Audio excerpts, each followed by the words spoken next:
إن الحمد لله نحمده ونستعينه ونستغفره ونعوذ بالله من شرور أنفسنا وسيئات أعمالنا من يهده الله فلا مضل له ومن يضلل فلا هادي له وأشهد أن لا إله إلا الله وحده لا شريك له وأشهد أن محمدا عبده ورسوله صلى الله عليه وسلم. La louange est à Allah subhanahu wa ta'ala. C'est lui que nous louons et auprès de lui nous recherchons protection et auprès d'Allah nous demandons refuge et protection contre le mal de nos propres personnes ainsi que contre le mal de nos propres actions. Celui qu'Allah a guidé, il n'y aura personne pour l'égarer, et celui qui l'a égaré, il n'y aura personne pour le guider. J'atteste qu'il n'y a pas de divinité digne d'être adorée en toute vérité et exclusivité à l'exception d'Allah le Très-Haut, et j'atteste que Muhammad sallallahu alayhi wa sallam est son serviteur et messager. Ya ayyuhalladhina amanu ittaqullaha haqqa tuqatihi wa la tamutunna illa wa antum muslimun. Ô vous qui croyez, craignez Allah de sa vraie crainte et ne mourrez qu'en pleine soumission.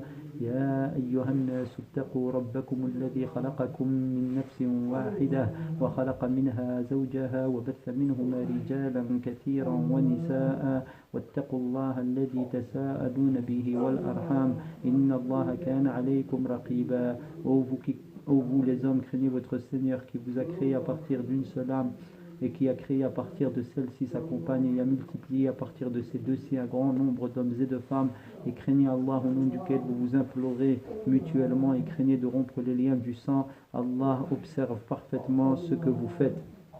يا أيها الذين آمنوا اتقوا الله وقولوا قولا سديدا يصلح لكم أعمالكم ويغفر لكم ذنوبكم ومن يطع الله ورسوله فقد فاز فوزا عظيما. Ô vous qui croyez, craignez Allah et prononcez des paroles justes, il vous arrangera vos affaires et vous pardonnera vos fautes, et celui qui obéit à Allah et à son messager a remporté un vif succès. أما بعد فإن أصدق الحديث كلام الله وخير الهدي هدي محمد وشر الأمور محدثاتها وكل محدثة بدعة وكل بدعة ضلالة وكل ضلالة في النار. La meilleure parole est la parole d'Allah le Très-Haut, la meilleure guidée est la guidée du prophète Muhammad sallallahu alayhi wa sallam, et la pire des choses ce sont les choses rapportées, c'est-à-dire rajoutées en islam et qui n'en font pas partie, et toute chose rapportée est une innovation, et toute innovation est un égarement, et tout égarement est voué au feu. Le chapitre 20 du livre Shama'il al-Nabi sallallahu alayhi wa sallam a pour objet le port du qina' par le messager d'Allah sallallahu alayhi wa sallam. Cheikh Abdul Razzaq al-Badr explique le taqannu' en arabe est le fait de porter un qina' sur la tête, c'est-à-dire couvrir la tête avec un morceau de tissu ou autre. On en a généralement besoin quand on se pommade les cheveux d'huile ou d'autres choses pour protéger les vêtements contre l'huile dont on oint la tête. قال حدثنا يوسف بن عيسى قال حدثنا وكيع قال حدثنا الربيع بن صبيح عن يزيد بن أبان عن أنس بن مالك قال كان رسول الله صلى الله عليه وسلم يكثر القناع كأن ثوبه ثوب زيات. Youssouf ibn Isa nous rapporte Waki' nous rapporte Ar-Rabi' ibn Sabih nous rapporte d'après Yazid ibn Aban d'après Anas ibn Malik. Le messager d'Allah sallallahu alayhi wa sallam mettait souvent un qina', si bien que ses vêtements semblaient être ceux d'un huilier. Ici c'est un hadith que l'auteur a répété, donc il faut revoir ici le hadith 33 vers lequel nous retournons maintenant, Inch'Allah.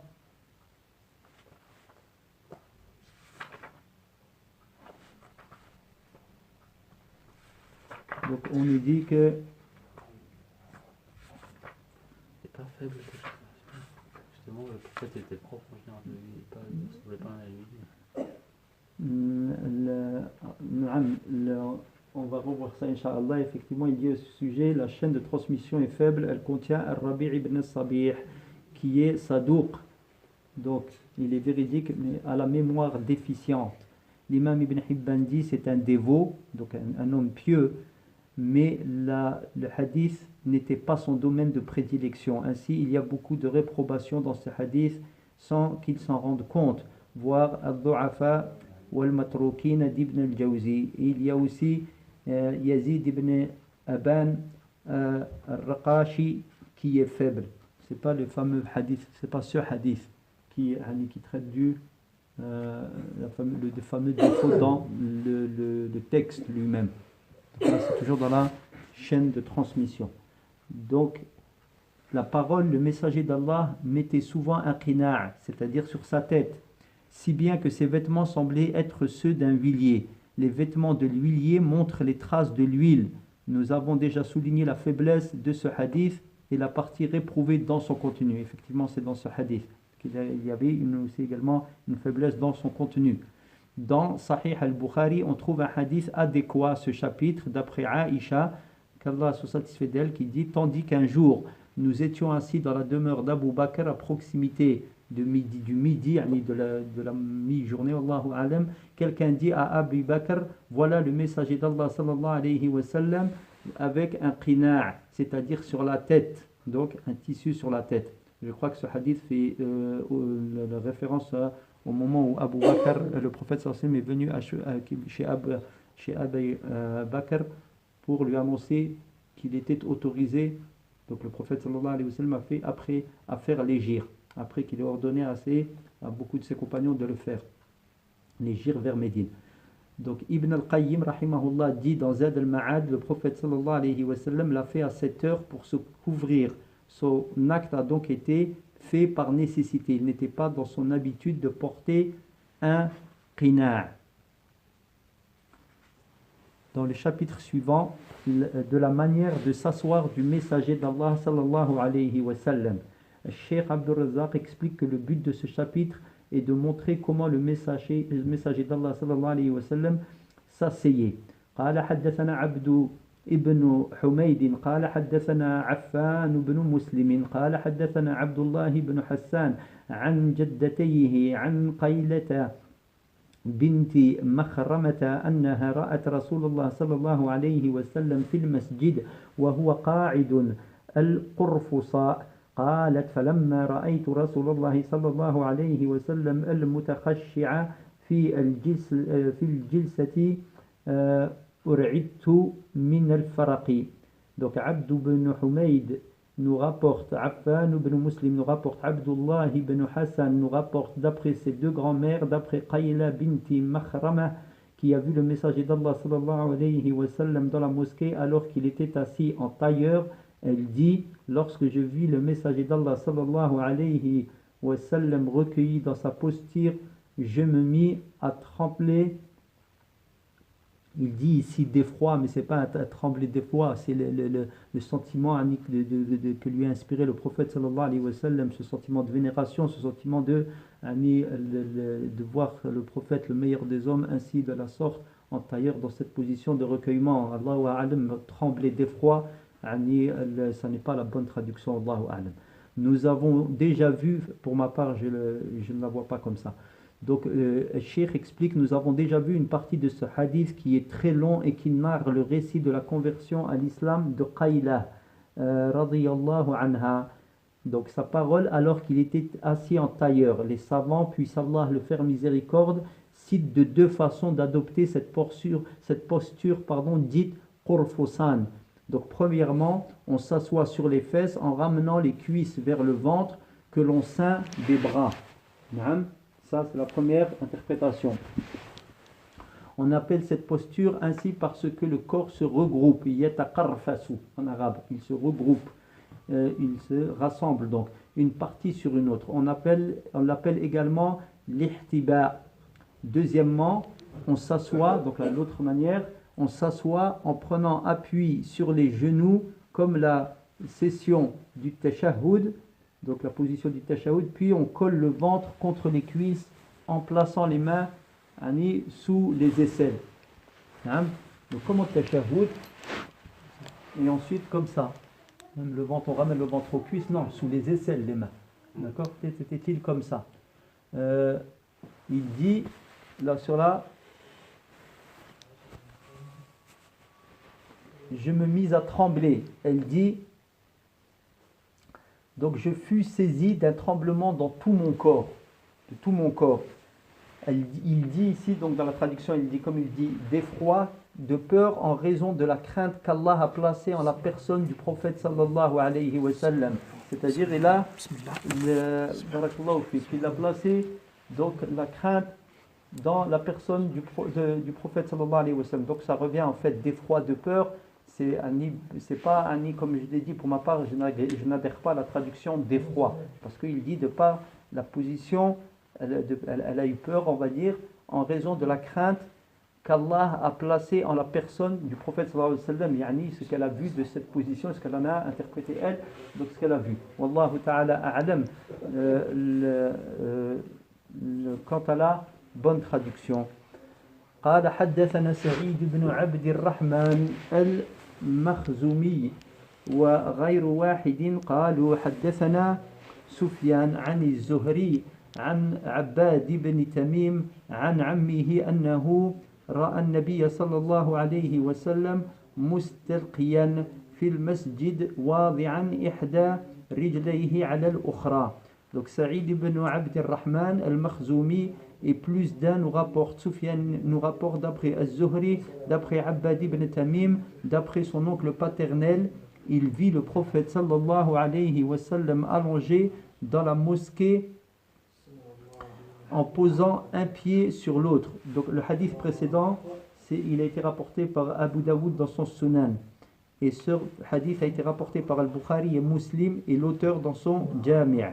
Donc il vit le prophète sallallahu alayhi wa sallam allongé dans la mosquée en posant un pied sur l'autre. Le cheikh explique, l'oncle de Abbad est Abdullah ibn Zayd ibn Asim, qu'Allah soit satisfait de lui, un noble compagnon qui a participé au serment d'Al-Aqaba, à Badr et à l'ensemble des campagnes avec le messager d'Allah sallallahu alayhi wa sallam. C'est lui qui avait vu le adhan en rêve. C'est ce compagnon, lorsque le prophète sallallahu alayhi wa sallam a demandé au compagnon donc de réfléchir à une manière de faire l'appel, de montrer, appeler à la prière. Donc il leur a demandé de réfléchir, et c'est ce compagnon qui a vu le adhan en rêve. Et il a participé, et le prophète sallallahu alayhi wa sallam a donc confirmé cette vision, et il l'a institué pour la communauté pour le adhan en tant qu'appel à la prière que l'on connaît aujourd'hui. Il vit le prophète sallallahu alayhi wa sallam donc dans la mosquée allongé.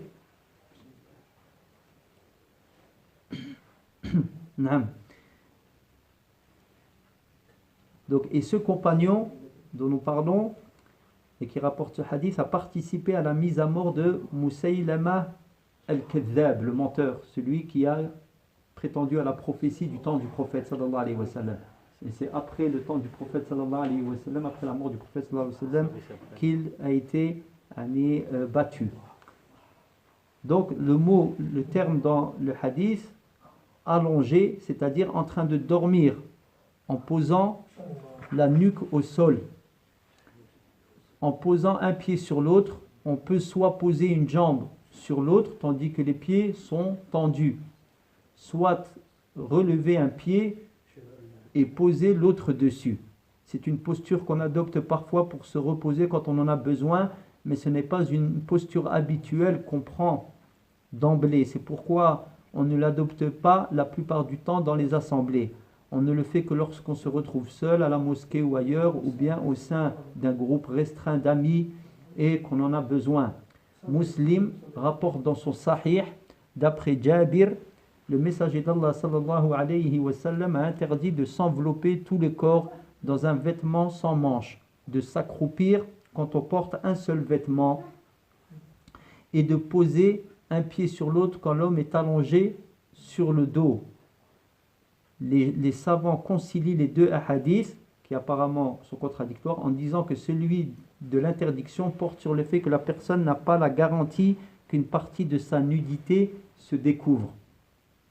S'il est exposé à la nudité, il ne le fait pas. Comme lorsqu'elle porte un pagne, mais en l'absence d'une telle crainte, comme pour celui qui porte un pantalon, il n'y a aucun mal.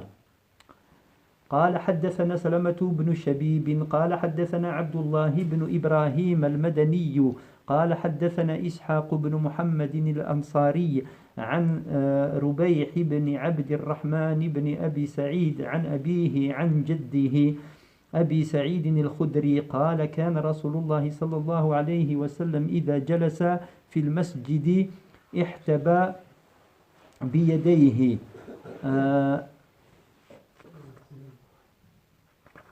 Donc Salama bin Shahib nous rapporte Abdullah ibn Ibrahim. Comment écrit? Ça n'enregistre pas?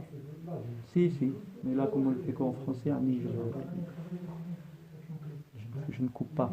Salama bin Shabib nous rapporte Abdullah ibn Ibrahim al-Madani nous rapporte Ishaq ibn Muhammad al-Ansari nous rapporte d'après Rubayh ibn Abd al-Rahman ibn Abi Sa'id d'après son père, d'après son grand-père Abu Sa'id al-Khudri, lorsque le messager d'Allah sallallahu alayhi wa sallam s'asseyait dans la mosquée, il se mettait en tailleur avec ses bras. C'est-à-dire ici, il se mettait en tailleur avec ses bras.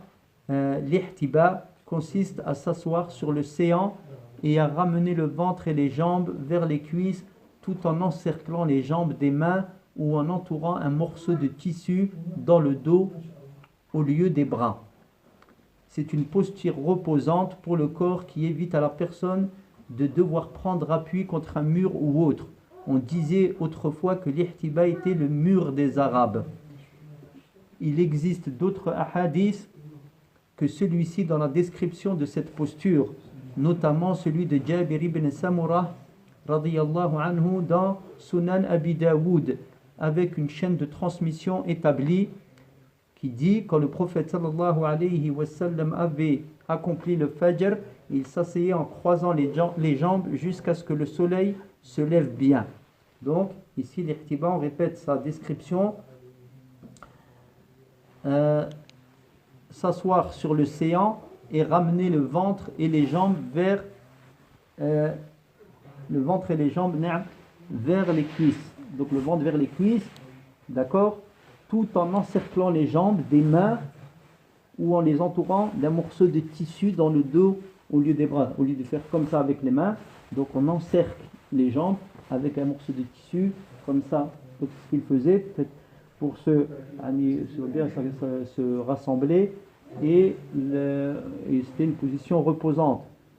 Donc comme il a dit Cheikh, une posture reposante pour le corps qui évite à la personne de devoir prendre appui contre un mur ou autre. Voilà pour ce chapitre.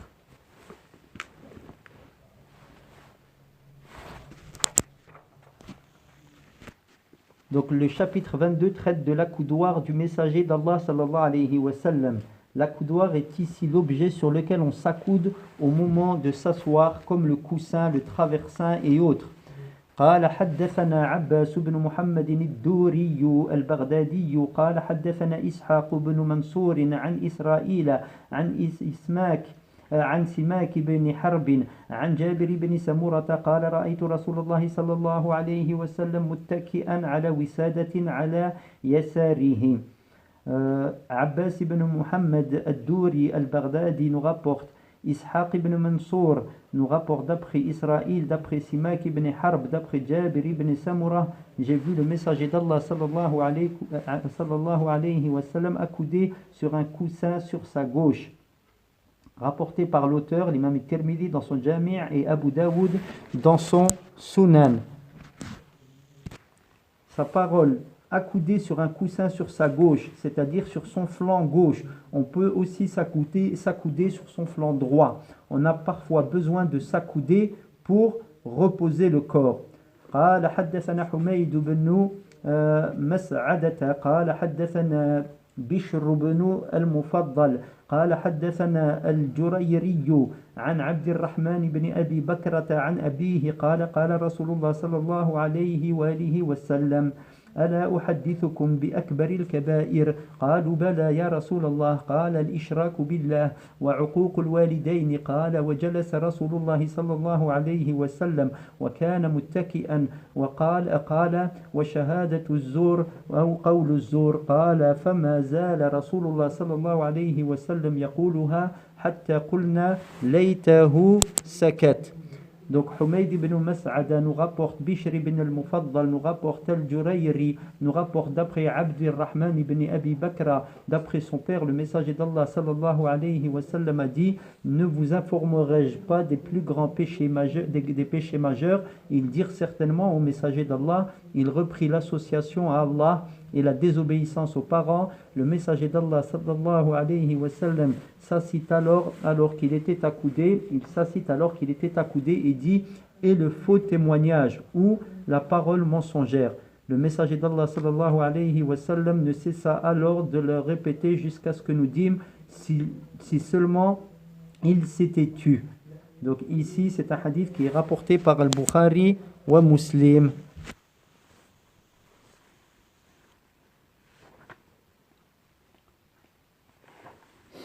Donc ne vous informerai-je pas des plus grands péchés majeurs?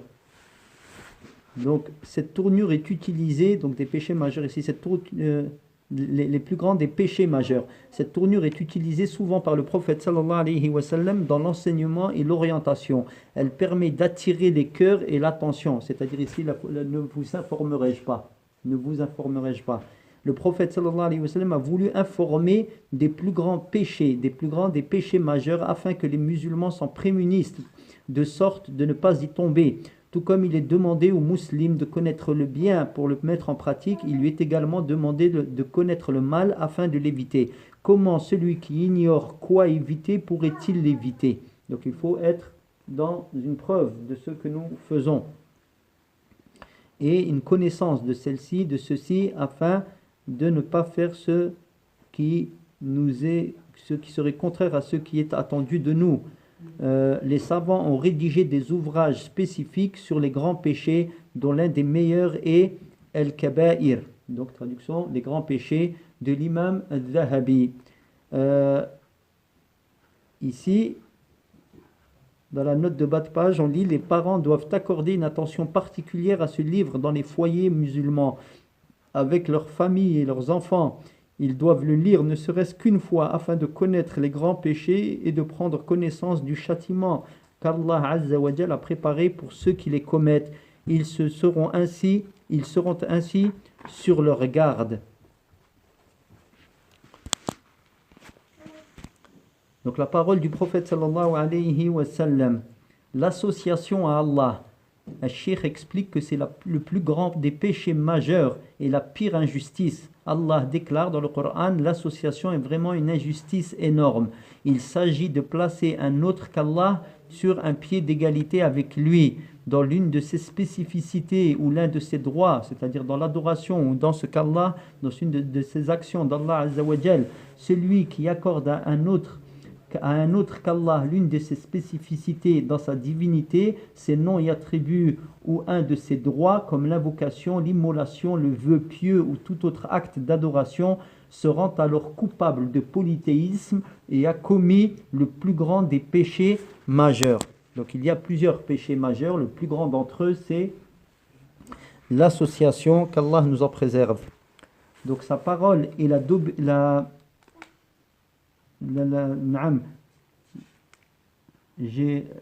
excusez-moi, j'ai oublié une partie du hadith en arabe.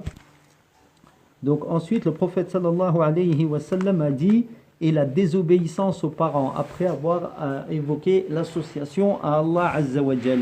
Il évoque le second des plus grands péchés, donc la désobéissance, c'est la traduction de Al-Aq, Uquq. Al-Aq, c'est la rupture en arabe. La désobéissance, Uquq, aux parents réunis, c'est-à-dire ce mot, la traduction de la désobéissance, qu'est-ce que ça réunit? Ça réunit toute nuisance à leur égard.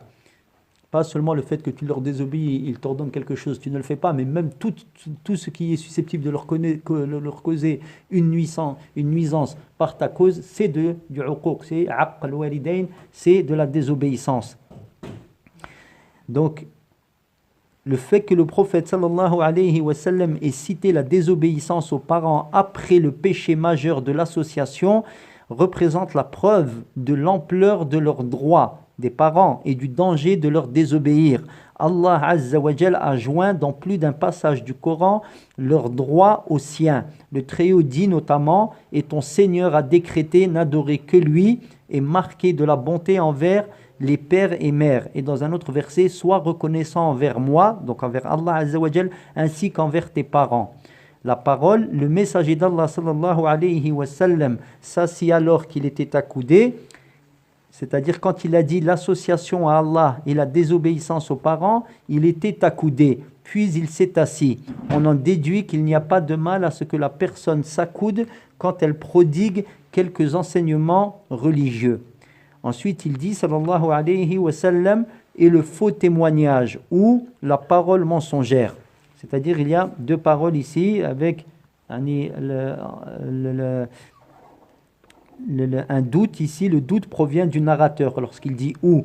Et dans Sahih al-Bukhari, on peut lire la parole mensongère et le faux témoignage sans le doute. Donc, le zour ici en arabe, shahadatu zour, c'est le recouvrement en arabe, la dissimulation et le fait de faire apparaître les choses en dehors de leur réalité. C'est ça le zour, par mensonge et calomnie. Donc le faux témoignage corrompt la société et lèse les droits d'autrui. Ensuite, le rapporteur du hadith explique, le messager d'Allah sallallahu alayhi wa sallam ne cessa alors de le répéter jusqu'à ce que nous dîmes si seulement il s'était tu, c'est-à-dire par compassion envers lui et miséricorde. Les compagnons, on dit ça par compassion, esprit de compassion envers le prophète sallallahu alayhi wa sallam et de miséricorde. S'il seulement il se taisait, s'il s'était tu. Naam. Ici, c'est l'explication que le cheikh en donne. قال حدثنا قتيبة بن سعيد قال حدثنا شريك عن علي بن ابن الأقمري عن أبي جحيفة قال قال رسول الله صلى الله عليه وسلم أما أنا فلا آكل متكئا. وفي الحديث التالي حدثنا محمد بن بشار قال حدثنا عبد الرحمن بن مهدي قال حدثنا سفيان عن علي بن الأقمري قال سمعت أبا جحيفة يقول قال رسول الله صلى الله عليه وسلم لا أكل متكئا. Donc Qutayba ibn Sa'id nous rapporte, Sharik nous rapporte d'après Ali ibn al-Aqmar, d'après Abu Juhayfa, le messager d'Allah sallallahu alayhi wa sallam a dit « Quant à moi, je ne mange pas accoudé ». Donc ce hadith rapporté par Al-Bukhari est l'auteur dans son Jami'. Muhammad ibn Bashar nous rapporte, Abd al-Rahman Ibn Mahdi nous rapporte, Sufyan nous rapporte d'après Ali ibn al-Aqmar, j'ai entendu Abu Juhayfa dire, le messager d'Allah sallallahu alayhi wa sallam a dit, je ne mange pas accoudé. L'explication, Cheikh Abdul Razak al-Badr explique, dans ce hadith, l'auteur rapporte selon deux voies de transmission. Donc ce hadith, il est rapporté selon deux voies de transmission. On voit que le prophète sallallahu alayhi wa sallam ne mangeait pas accoudé. On en explique la raison en disant que l'accoudoiement est une posture. Donc le fait de s'accouder est une posture qui donne à la personne de l'appétit et la pousse à manger davantage. On dit également que c'est la posture des vaniteux quand ils mangent.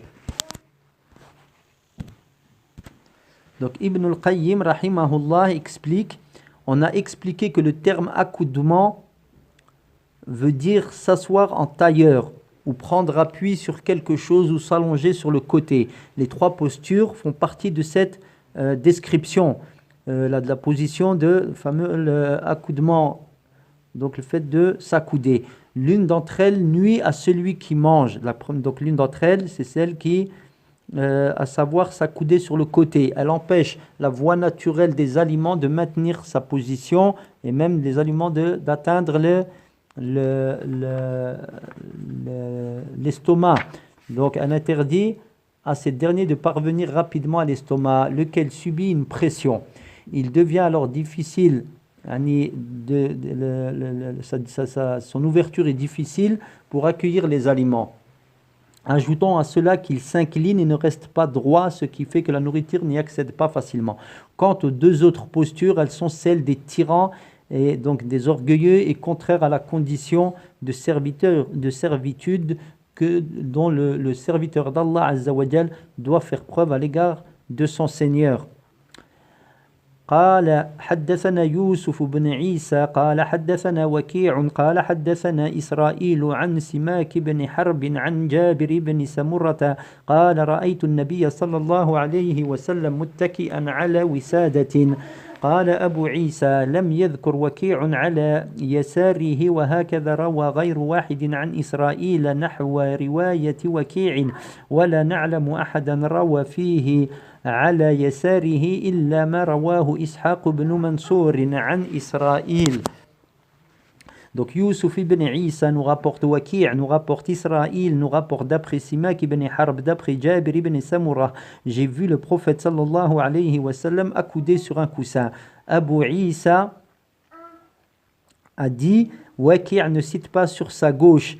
Et c'est ainsi que plus d'un le rapporte d'après Israël, d'après une narration proche de celle de Waki'. Nous ne connaissons personne qui y rapporte sur sa gauche, en dehors de la narration d'Ishaq ibn Mansour d'après Israël. Donc ici, on nous renvoie au hadith 130. Puis il dit, l'auteur, rahimahullah, souligne que l'ajout sur sa gauche est rapporté selon la voix d'Ishaq ibn Mansour d'après Israël. Or, Waki' le rapporte d'après Israël sans cet ajout. Donc de la même personne. De même, plus d'un le rapporte d'après Israël sans l'ajout. Toutefois, Ishaq ibn Mansour a été suivi dans cet ajout, donc par d'autres rapporteurs. Dans le Musnad de l'imam Ahmad, on lit Abdur Razzaq nous rapporte, Israël nous informe, d'après Simak, qu'il a entendu Jabir ibn Samurah dire on amena devant le prophète sallallahu alayhi wa sallam Ma'iz ibn Malik, alors que le messager d'Allah sallallahu alayhi wa sallam était accoudé sur un coussin sur sa gauche. Naam. Donc ici, le hadith 130, il avait été rapporté, donc on avait dit qu'il a été rapporté par l'auteur dans son Jami' et Abu Daoud dans son Sunan. Donc la chaîne de transmission c'était Haddathana Abbas ibn Muhammad al-Duri al-Baghdadi قال حدثنا إسحاق ibn Mansour عن إسرائيل عن سماك ibn Harb عن جابر ibn Samurah. Donc dans la chaîne de transmission se trouve ici Ishaq ibn Mansour d'après Israël.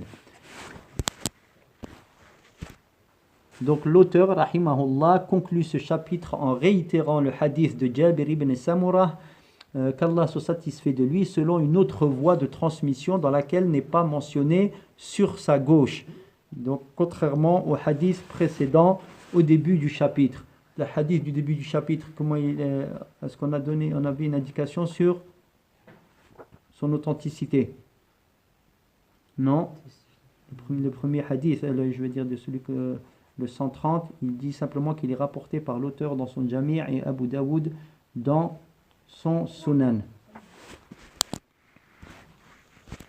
Donc ici, le chapitre 23 montre la manière de s'accouder du messager d'Allah sallallahu alayhi wa sallam. Donc le 22, c'était l'accoudoir du messager d'Allah, et on va voir la différence entre les deux. Il dit, Cheikh Abdur Razzaq, l'auteur, rahimahullah, introduit ce chapitre pour exposer les textes relatifs à la manière de s'accouder du prophète sallallahu alayhi wa sallam quand il était debout.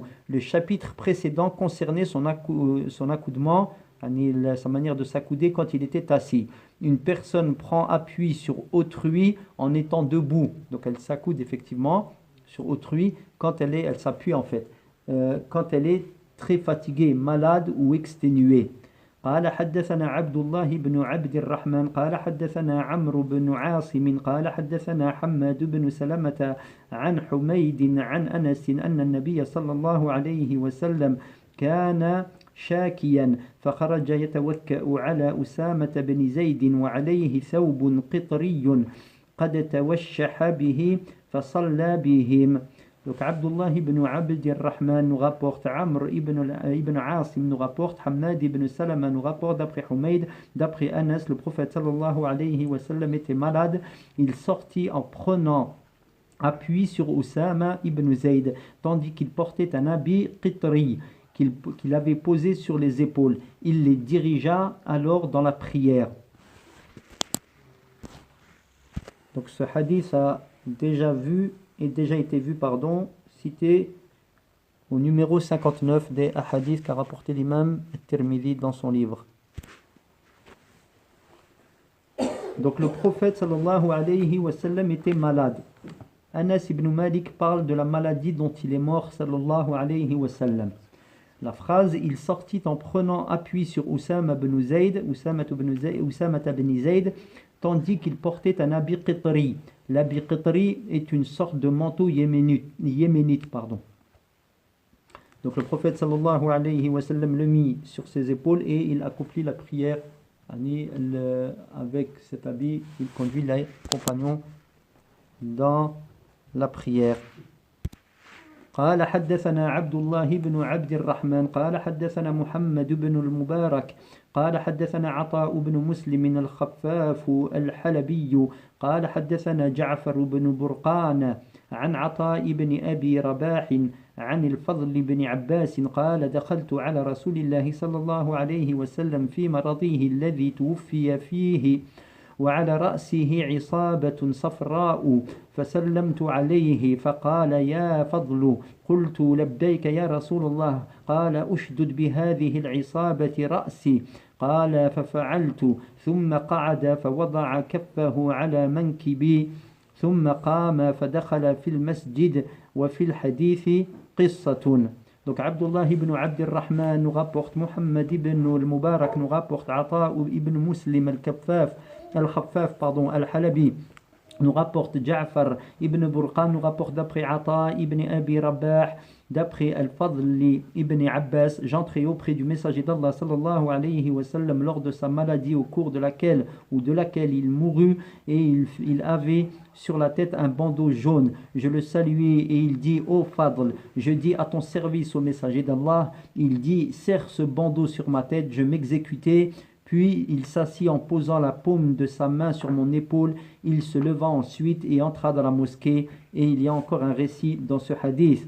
La chaîne est faible. Elle contient Ata bin Muslim al-Khaffaf qui est Sadouk, donc véridique, mais se trompe beaucoup. Il y a aussi Ja'far ibn Burqan qui est Sadouk, mais qui confond. Donc je rappelle ici aux frères, ainsi qu'à moi-même, que le fait que les savants fassent l'explication des hadiths, même s'ils sont faibles, c'est du fait que on comprenne déjà le texte du hadith, et ensuite il se peut que l'on trouve dans d'autres hadiths authentiques des termes que l'on retrouve dans ce hadith ou des phrases qui sont équivalentes à ce hadith dans le sens ou même certaines, même dans les mots. Wallahu ta'ala a'lam. Donc dans le hadith, puis il s'assit en posant la paume de sa main sur mon épaule, il se leva ensuite et entra dans la mosquée, et c'est le point à retenir dans ce hadith.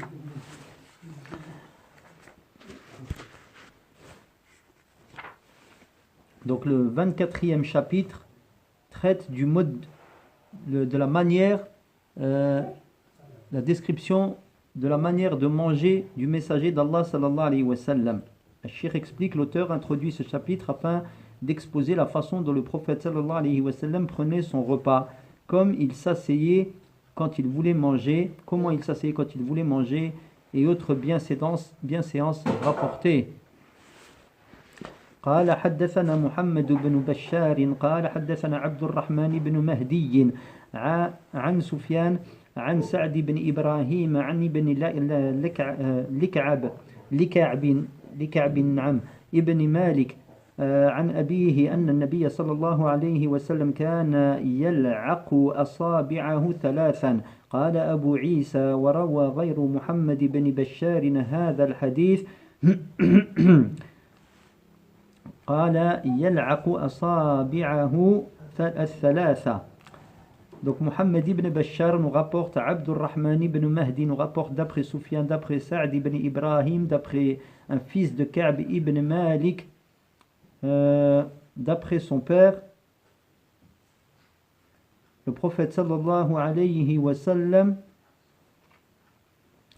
léchait ses doigts à 3 reprises. Abu Isa dit, un autre que Muhammad ibn Bashar rapporte ce hadith et dit, il léchait ses 3 doigts. Donc, dans le premier hadith à 3 reprises et dans ici c'est 3 doigts. Donc rapporté par Muslim. Donc le prophète sallallahu alayhi wa sallam léchait ses doigts à 3 reprises. C'est ainsi que c'est rapporté dans cette narration. Il y a une autre narration dont les termes sont, il léchait ses 3 doigts. Et voilà la narration qui est retenue et établie. La première narration est marginale, c'est-à-dire isolée en fait. Ça s'appelle shadh. D'accord? Shadh, dans la terminologie des savants du hadith, ça veut dire que même si la chaîne de transmission elle est authentique, elle va en contradiction avec une chaîne, d'autres chaînes. D'accord? D'autres chaînes de transmission, elle est isolée et d'autres chaînes rapportent le hadith d'une autre manière. Donc on prend l'autre narration. Donc, ensuite, le cheikh explique que ce hadith renferme 2 bienséances du prophète sallallahu alayhi wa sallam parmi celles du repas. Donc, la première, manger avec 3 doigts. Ceux-ci n'ont pas été désignés, mais on les connaît. Il s'agit du pouce, de l'index et du majeur. Cela fait partie des bienséances recommandées du repas. Certains commentateurs souligne que manger avec les 3 doigts se fait quand le repas est solide, quand il est possible de saisir les aliments avec 3 doigts. Et quant au plat en morceaux éparpillés, il n'y a pas de mal de le manger avec 4 ou 5 doigts si nécessaire. Donc la seconde, c'est-à-dire la seconde bienséance, le profit, donc qui est attiré ici, le fait de lécher les doigts après avoir complètement terminé le repas. Après avoir complètement terminé le repas. Non pas durant celui-ci, c'est-à-dire il mange quelques bouchées, et ensuite il se lèche les doigts, il y retourne, surtout quand il mange en groupe. Car cela peut déranger ceux qui partagent le repas avec lui. La sagesse en cela, le fait de se lécher les doigts, est de rechercher la bénédiction du repas, conformément à ce que l'on lit dans Sahih Muslim, dans le hadith d'Anas, qu'Allah se satisfait de lui, quand le messager d'Allah sallallahu alayhi wa sallam avait mangé un repas, il se léchait les 3 doigts. Et il dit, si la bouchée de l'un de vous tombe, qu'il la débarrasse, donc qu'il la reprenne, qu'il la débarrasse de toute saleté et qu'il la mange, mais qu'il ne la laisse pas au diable, shaitan. Il nous ordonna également d'essuyer l'écuelle avec les doigts en disant, vous ne savez pas dans quelle partie de votre repas se trouve la bénédiction. Le cheikh explique ensuite, cela veut dire que la bénédiction ou une partie d'entre elles peut se trouver sur le doigt léché ou dans la partie restante, dans l'écuelle. La bénédiction du repas comprend différentes choses, parce que le prophète sallallahu alayhi wa sallam ici l'évoque de façon générale. Il y a notamment le fait de nourrir le corps, éviter les méfaits d'un aliment et fortifier le corps afin d'adorer Allah subhanahu wa ta'ala. Donc Nawawi explique ces propos du prophète sallallahu alayhi wa sallam. Vous ne savez pas dans quelle partie de votre repas se trouve la bénédiction, en disant, il explique cela veut dire, et Allah sait mieux, que le repas auquel assiste la personne contient une bénédiction, mais elle ne sait pas si cette bénédiction se trouve dans ce qu'elle a mangé, sur les restes se trouvant sur ses doigts, sur ceux qui restent en bas de l'écuelle, ou bien dans la bouchée qui est tombée par terre. Il convient donc de préserver tout cela afin d'obtenir la bénédiction. Il a rapporté cela, donc il a expliqué cela dans le Sharh, l'explication du Sahih Muslim. Et il est triste de voir qu'on mange un repas dans une assiette propre et neuve, puis qu'on abandonne à Shaitan, au diable, au démon, ceux qui en tombent sans le manger. Or le prophète sallallahu alayhi wa sallam a dit, si la bouchée de l'un d'entre vous tombe, qu'il la débarrasse de toute saleté et qu'il la mange. Que dire alors de ceux qui n'est atteint absolument d'aucune saleté, c'est-à-dire celui qui laisse de la nourriture dans son assiette, comme on le voit beaucoup, nas'alallah al-afwa wal-afiya, et qu'il nous pardonne. On mange une partie de l'assiette et on laisse une partie. Non, on se sert, on demande de nous servir ce qu'on estime que l'on va manger et que l'on est sûr que l'on va manger. Il ne faut rien laisser dans l'assiette, on ne sait pas où est la baraka. Et ensuite, même si on laisse une partie, on est susceptible de commettre un péché. Où est-ce que ça va aller ça? Il n'y a pas beaucoup de personnes qui disent moi je vais rassembler ça, on va le remanger, ou alors je vais le donner par exemple j'ai un bidon chez moi où que je vais renverser aux animaux derrière chez moi ou ailleurs. Donc ça c'est très important d'être au fait de cela. فنسأل الله عز وجل أن يهدينا وأن يوفق لنا من العمل ما يحبه ويرضى وصلى اللهم على نبينا محمد وعلى آله وصحبه أجمعين.